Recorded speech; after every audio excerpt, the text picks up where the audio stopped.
Example మీకు చెప్తా.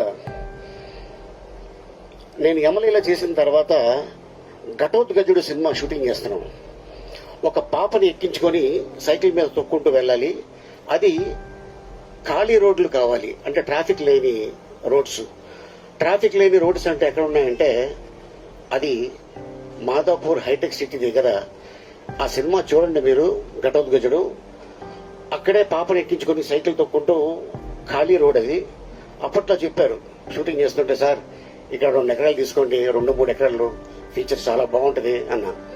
కాకపోతే అక్కడ అన్ని రాళ్ల గుట్లలో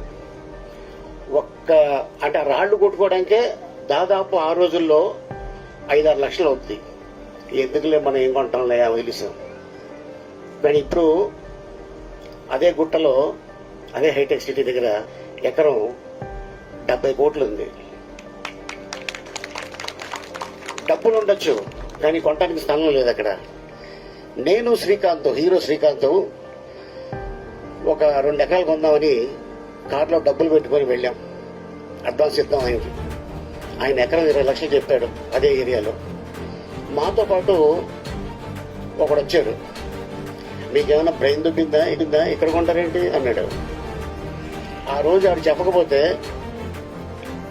అప్పుడు 20 లక్షలు ఎకరం, ఇప్పుడు అదే ఎకరం 80 కోట్లు. ఆయన్ని తీసుకెళ్తాలో 80 కోట్లు పోయింది మాకు.